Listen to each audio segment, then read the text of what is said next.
આવેલા હરે ગુરુ સંતની જય. ભૂપતજી એમના ઓગણે સરસ મગન બનાયા, સરસ સંતોને પણ બિરાજમાન કર્યા, સરસ સંતો ભક્તો માતાઓને ભેજો, સરસ મંડપ ભોજો, એમના ઓગણે પરમાત્મા વધાર્યા. આજના દિવસ તો મને જો પરમાત્મા વિરાટ સ્વરૂપે પણ કથા જુઓ ખબર પડતી હોય તો. એટલે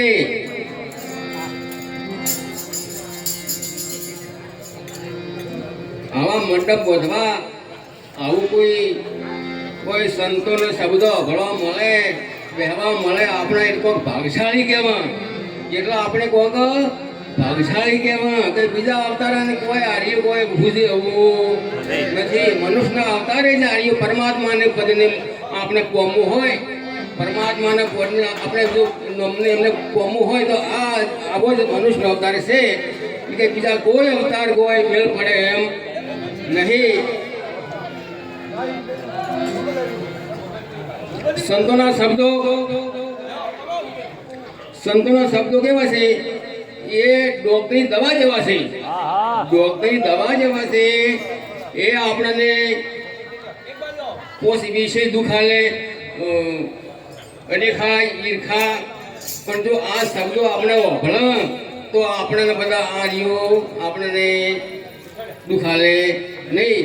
જેમ કે આપણે ખેતરમાં ઘઉં આવે, મોય શીલ હોય, મોય ઢેબડો હોય, એમને જો દવા ફૂંકે ને તો ઓલું છે ને એ બીજું એ બિયારણ છે, એ બીજું ઢેબડો એ બધું શીલ છે ને એ એને બિહારી છે.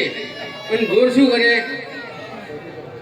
એ જે ઘઉં આવેલા ઘઉં ઢોર કરે અને કે ઓલું દવા ના ફૂંકે તો ઓલું ગમન કાહ ઘટવા, ઢેબડો ને શીલ ગમન કાહ ઘટવા છે નહીં. ગમે એટલું ખાતર નાખો પાણી પકડ કાહ ઘટવા છે નહીં. કોઈ અનેખા ઈર્ખા, કોઈ આપણને પોષ વિષય છે. જો આપણે સંતોની શબ્દો ભળશે તો દવા જેવા છે, અને દવા જેવા છે. આપણે આ બધા વિષયો અનેખા ઈર્ખા છે ને આપણે બિહારી જાય, ભક્તિ જોર કરશે અને ને અભળાય તો પછી આપણે બધું કોઈ મેળમાં આવશે નહીં. એટલે પરમાત્મા તો બધે છે, પરમાત્મા તો બધે છે. એમ તો રાયડું વાયેલું હોય એમાં તેલ તો બધે છે કે એમાં તેલ તો છે, પણ આખો ડબ્બો લઈને ઉડે કોઈ ડબ્બો ભરાય નહીં. આપણે પરમાત્મા ભલે આપણે ઓમથી ઓમ દોડન ઓમ કરે એમ પણ પરમાત્માને કોઈ હાથમાં આવે નહીં.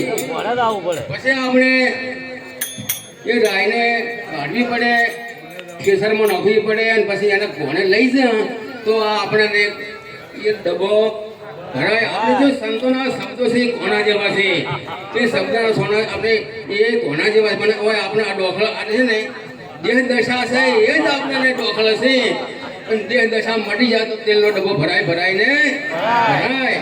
મારા આલગુરુ છે હો કે બાબુજી મારી ઘરે જમવા આવશો કે જમે ગાણ સીધું લે ગયા પેલા સત્સંગ કરવાનો ભજન બોલવું એ ઘટોરા સદગુરુ મહારાજની છે.